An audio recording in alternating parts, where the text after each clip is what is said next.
ये एक narco submarine है, एक ऐसी खुफिया समंदरी सवारी जो ड्रग्स को साउथ अमेरिका से यूएस और कभी कभी यूरोप तक ट्रांसपोर्ट करने के लिए डिज़ाइन की गई है।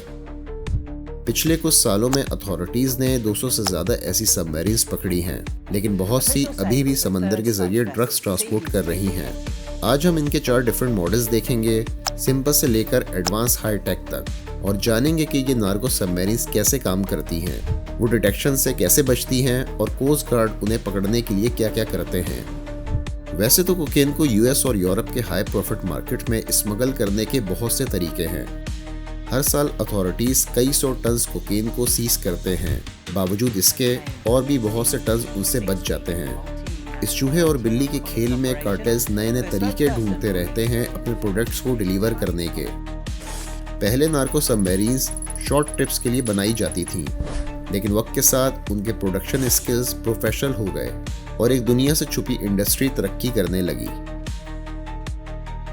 ये है ऑस्कर मोरेनो रिकार्डो। कोलंबियन अथॉरिटीज़ ने इसे सेमी सबमर्सिबल्स का किंग कहा है। ये यहाँ कोलंबियन जंगल में एक नदी के किनारे अथॉरिटीज़ की पहुंच से दूर एक खुफिया शिपयार्ड चलाता है।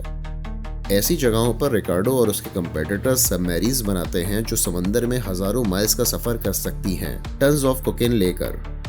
ये नार्को सबमरीन्स हिडन रहने के लिए डिज़ाइन की जाती हैं, लेकिन कभी कभार खुशकिस्मती से हमें उनकी दुनिया में झांकने का मौका मिल ही जाता है।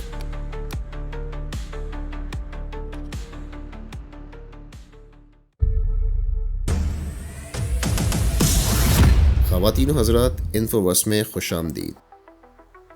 चलिए पहली सबमरीन पर नज़र डालते हैं। ये एक टिपिकल नार्को सबमरीन है। ये लेट 2000s में नज़र आई और आज भी नज़र आती है।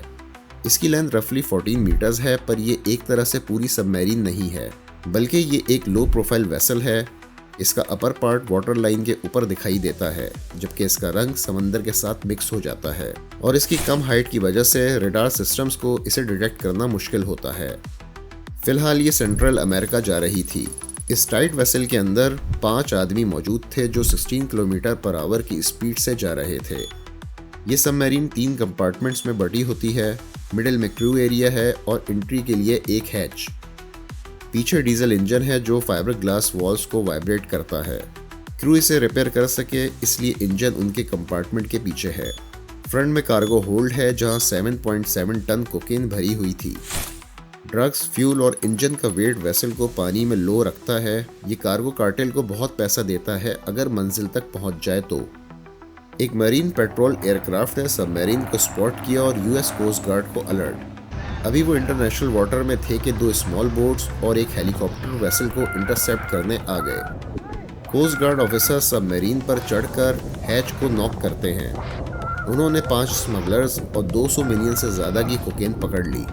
अगर लॉ इन्फोर्समेंट ने ऐसा ना किया होता तो स्मगलर्स स्कटलिंग वॉल्व खोलकर सबमरीन को पानी में डिबो और एविडेंस को डिस्ट्रॉय कर सकते थे। स्मगलर्स का ये ट्रिप दूसरे ट्रिप्स के मुकाबले छोटा था, क्योंकि कुछ सबमरीन तो दुनिया के एक कोने से दूसरे कोने तक भी जाती हैं, लेकिन फिर भी बदकिस्मती से वो पकड़े गए। दूसरी टाइप की सबमरीन की बात करें तो मेनोआज से एक नार्को वेसल मैकापा की तरफ जा रही थी। ये सेमी सब 20 मीटर्स लंबी थी और 6 के नाम से जानी जाती थी। अंदर 3 आदमी थे, ऑगस्टो एल्वारेज, एक फॉर्मर स्पेनिश बॉक्सर और वेसल का कैप्टन, और 2 इक्वाडोरियन आदमी। वो अटलांटिक क्रॉस करने वाले थे 19 किलोमीटर पर आवर की स्पीड से। वो 6000 से 12000 किलोमीटर का सफ़र ब्राज़ीलियन रेन फॉरेस्ट से यूरोप तक कर रहे थे बिना जीपीएस के, सिर्फ कंपास की मदद से। उन्हें डेस्टिनेशन तक पहुंचने में 2 वीक्स लगते थे अगर सब ठीक रहता तो। ये नार्को सब पहली वाली से मॉडर्न और बड़ी थी। इसके भी 3 कंपार्टमेंट्स थे, इंजन पीछे, क्रू बीच में और कार्गो फ्रंट में। सबमरीन का ऑलमोस्ट आधा साइज फ्यूल के लिए था। 3 टैंक्स में 20,000 लीटर जो लंबे सफ़र के लिए ज़रूरी था। क्रू ने इस पूरे सफ़र में 3 तूफानों का सामना किया और एक बार बड़े शिप से टक्कर से बचे भी, लेकिन आखिरकार अटलांटिक क्रॉस कर लिया। लेकिन किस्मत ने उनका साथ नहीं दिया। 27 दिन के सफ़र के बाद फ्यूल ख़त्म हो गया, क्योंकि ट्रिप प्लान से 2 गुना लंबा हो गया था, जिसकी वजह से ड्रग्स को दूसरी वेसल तक डिलीवर ना कर पाए। 2 अटेम्प्ट्स फेल होने के बाद एल्वारेज ने अपने होम टाउन वीगो के एक दोस्त से मदद मांगी, लेकिन वो भी फेल हो गई। उन्होंने गैलिशिया के कोस्ट के पास पहुंचकर वेसल को डुबो दिया। क्रू ने भागने की कोशिश की लेकिन लॉ इन्फोर्समेंट ने उन्हें पहले ही देख लिया था। European maritime analysis and operation centre ने स्पेन को पहले ही अलर्ट कर दिया था। ऑफिसर्स ने 2 इक्वाडोरियन को अरेस्ट कर लिया था, जबकि एल्वारेस 5 दिन के बाद पकड़ा गया।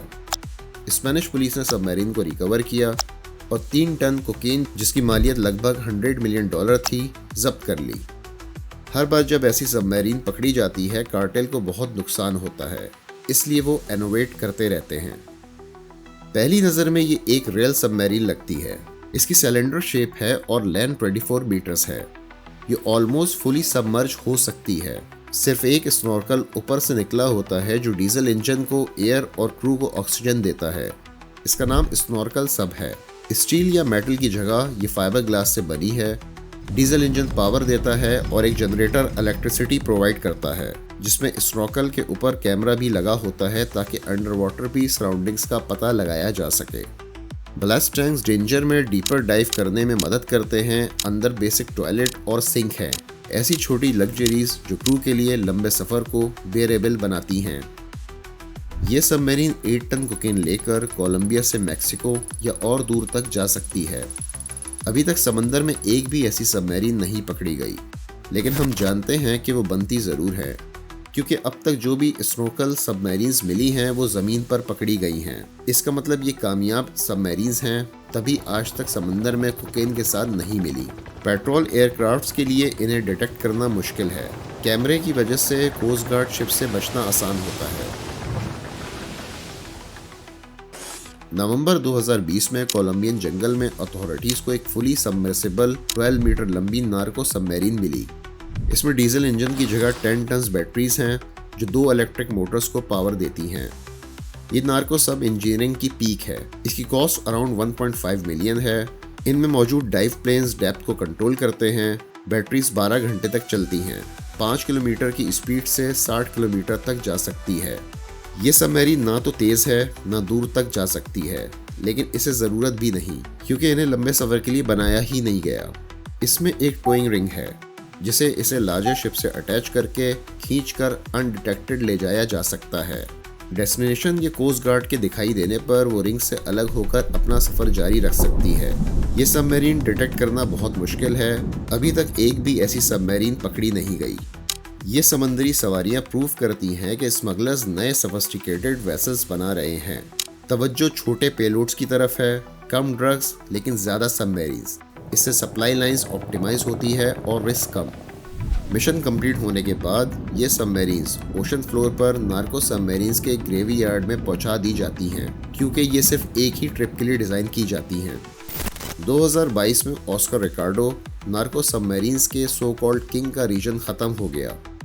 सालों की कड़ी मेहनत के बाद कोलंबियन और अमेरिकन अथॉरिटीज़ ने जॉइंट ऑपरेशन में उसे अरेस्ट कर लिया। ये लॉ इन्फोर्समेंट के लिए एक बड़ी जीत थी, लेकिन क्या इसका मतलब ये है कि ये यहाँ रुक गया है या रिकार्डो की जगह कोई और ले चुका होगा?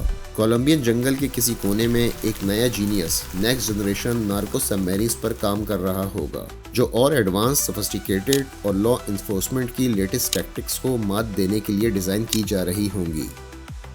अपनी कीमती राय से ज़रूर आगाह करिएगा। आज की वीडियो यहाँ इख्तिताम होती है। आपसे जल्द मुलाकात होगी एक दिलचस्प टॉपिक के साथ। अपना और अपने इर्द गिर्द के लोगों का ख्याल रखें। महफूज रहें।